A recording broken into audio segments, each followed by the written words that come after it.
Despite President Trump's historic trade deal with China, the relationship between the United States and China remains fraught with friction, with strain, and potentially conflict.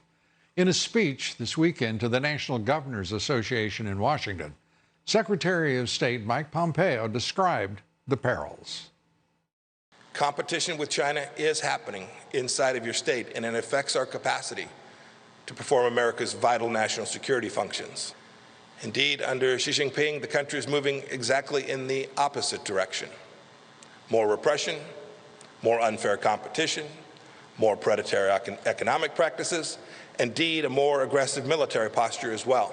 And it's decided to exploit our freedoms to gain advantage over us at the federal level, the state level, and the local level.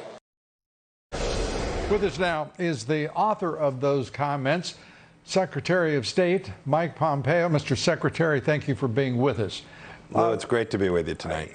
I have the feeling, the strong feeling, that you and the President are taking the country to a level of consciousness that's, that we had not anticipated perhaps for many years. Many of us had hoped we'd get there, but you're actually taking us there, warning of the implications of a highly sophisticated China that is expansionary and is insinuating itself into the very fabric of our society and our nation. Yes, sir. It's been too long. We've allowed this to continue without a deep awareness from the American people. The remarks I gave on Saturday past were just a recitation of facts, things that are taking place that the Chinese Communist Party is doing. We love the Chinese people. There are places that we can trade with them. There are constructive components to the relationship, but everyone needs to be aware that there are these risks. My role in this is these are often Chinese diplomats who are stationed here in the United States engaged in this activity. We just want everyone to be aware of the risks that are associated with activities that they may be undertaking. And as you said, in every state in the union, this influence operation, if you will, by the Chinese is underway. And without exception, every state, every citizen should be aware of it. The scale of what you are putting in front of us as a threat from the People's Republic of China is massive. It is sophisticated. It's complex. And you're also talking about a U.S. foreign policy that has to, in response, be equally sophisticated, while our citizenry is, we're all trying to catch up to you. Yeah, Lou, the President's talked about this. I'm proud of what we've done.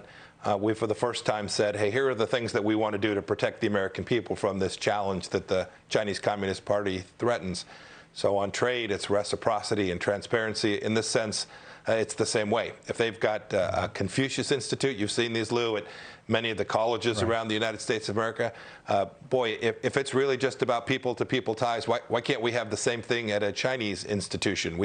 We'd welcome that opportunity. They've got them in high schools. They've got the 1,000 Talents plan. These are things that we've allowed the Chinese Communist Party to do here in the United States that we just don't have the ability to do on a reciprocal basis there in this side of China. You, in your remarks, warning us about China, used as an example, talking about the 1,000 Talents program at Texas A&M University. They thought they had 5 people engaged with the Chinese, and it turned out to be 100 of their faculty engaged. Your thoughts about that, and how we could have let it get to this point? You know, Lou, I think we just weren't paying attention, and I think people were unwilling to take on the challenge. President Trump's not afraid to take on that challenge. Our FBI, our Justice Department are now working hard on these things. You're right, there were 5 declared. There were dozens and dozens more that were actually working as part of this program. We have a set of rules about how that's supposed to take place. They weren't complying with that.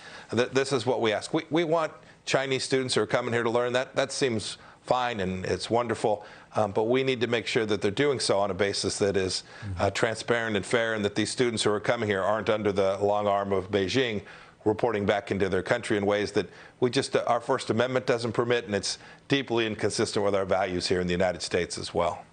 And it looks like a wholesale attempted buyout of our universities and our academics, those who would take Chinese money, And in some cases, as is the apparent outcome at Harvard University, the head of their chemistry department, taking millions of dollars from the Chinese while also receiving grants from the federal government. The president's talked about this a lot.